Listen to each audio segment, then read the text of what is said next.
Okay, we're going to look specifically at the Declaration of Independence right now. Committees of correspondence. Those were just a group of people who were there to publicize the colonial opposition and to coordinate the resistance throughout the colonies. So these existed well before the Declaration of Independence, a couple years before. And so they were basically just like newscasters. These are the things that the king's doing. These are the issues that we're angry about. And so throughout this period of time, when you have more and more colonists knowing what the king's doing and all the taxes and all the different acts that he's imposing on them, eventually in the fall of 1774, 12 of the 13 colonies send representatives to Philadelphia to try and figure out what and how they are going to respond to all of these different actions and all of these different taxes that the British government has imposed on them. This meeting is referred to as the First Continental Congress. Make sure you know that this is 1774. The Second Continental Congress is 1776, and they're the Congress that actually is responsible for the Declaration of Independence.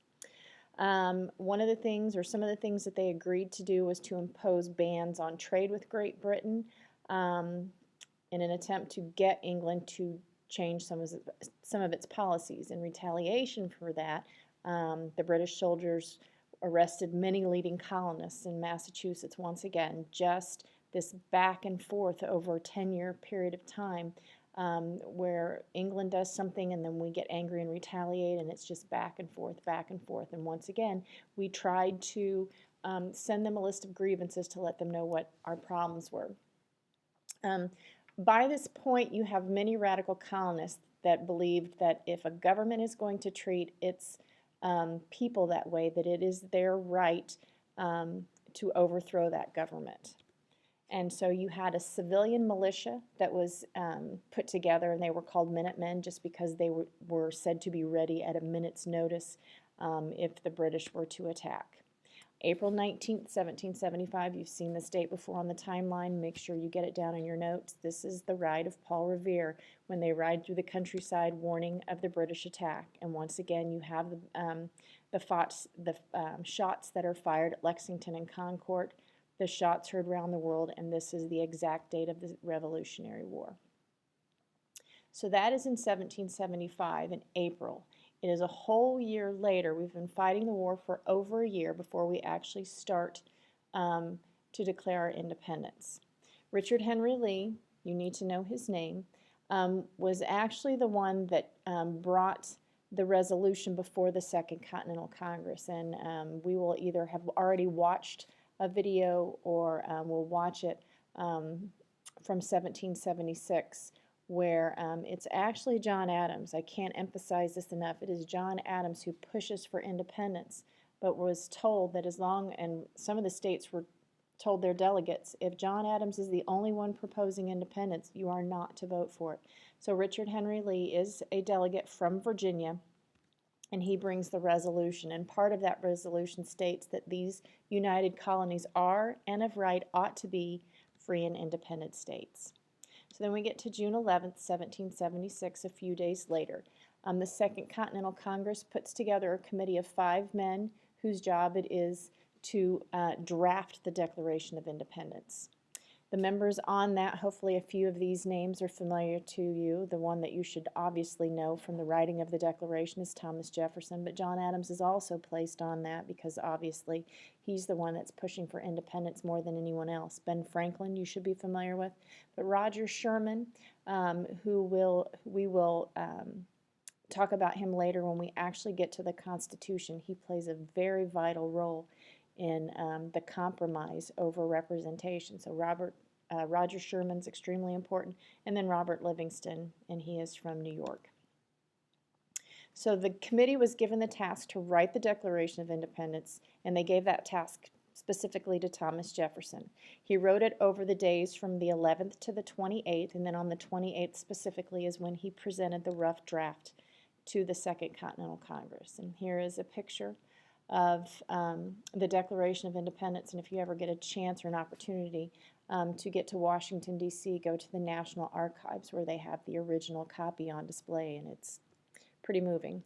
The first part, and there are 3 sections to the Declaration of Independence, and we'll look specifically at the document later, but the first part is that general statement of natural rights theory and the purpose of government, and that's what we looked at the very beginning. We hold these truths to be self-evident, that all men are created equal. So it talks about that, and it discusses the purpose of government and what is our responsibility as people to do if the government is going beyond those purposes. Then what it goes on, and really the purpose of this document is to list 27 grievances against King George III, Parliament, and England. And we'll look specifically at what those grievances are when we look at the document. And then the very last part of this, or the third section, is the actual Declaration of Independence from England. Some influences, George Mason's Virginia Declaration of Rights. Thomas Jefferson is from Virginia. And he's very familiar with the Declaration of Rights that George Mason had written for that particular state. So he looks to that document, and then we all know that John Locke was a huge influence on the writings of the Declaration of Independence. So we have June 7th. Don't forget that date is when Richard Henry Lee proposes. Then we have June 11th through the 28th, where he actually writes it and then submits it. And then from the 2nd to the 4th, the Second Continental Congress actually has the document. They edit it, and they vote to declare their independence from England. Congress made several changes to the wording, actually quite a few changes. But probably the most significant thing that they did and they took out was the reference to slavery. You had obviously several slave states at that time. And they said if this passage remained in the document that they would not sign it. And so the passage itself says he, and this is talking about King George III, has waged cruel war against human nature itself, violating its most sacred rights of life and liberty in the persons of a distant people. We're talking about the slaves that are being brought over from Africa, who never offended him, captivating and carrying them into slavery in another hemisphere, or to incur miserable death in their transportation thither. So once again, he's talking about going over and taking people who have never done anything to him and then bringing them in horrible conditions across the ocean and putting them into slavery. Oddly enough, Thomas Jefferson and many of the Founding Fathers actually had slaves themselves. So July 4th, 1776, the Declaration of Independence was adopted. The vote was unanimous, and it had to be unanimous. That was one of the things that they talked about before they actually even wrote the document. They had to be unanimous in their decisions. It was an all-or-nothing decision. And a famous quote by Benjamin Franklin said, "We must all hang together, or assuredly we shall all hang separately." And he's talking about the states have to hang together, because if they don't, some of them would be hanged for treason. So they knew this was punishable by death. And here is actually a poster or something they put in the newspaper, and they're showing a snake divided up into different sections, and each one of those initials stands for a different state, and they're saying join or die. This was something that they believed in, that it had to be unanimous and all of them had to be together. So the document then is signed by the President of the Second Continental Congress, which is John Hancock, and then the rest of Congress. The Second Continental Congress, 56 delegates, signed the document a couple months later, and the end of the declaration says that they were pledging their lives, their fortunes, and their sacred honor. So the Declaration of Independence itself, as soon as they all signed it on the 4th, on July 5th, it was sent to a printer, John Dunlap, who was responsible for printing what were called the Dunlap broadsides. So if you ever hear that term, Dunlap broadsides, they are talking specifically about the poster size copies of the Declaration of Independence that he created. And these were, like I said, poster size duplications of the Declaration of itself. And what the intent for all these is they had to be sent to the colonies. And the purpose of this These was not necessarily just to hang them, they wanted these read.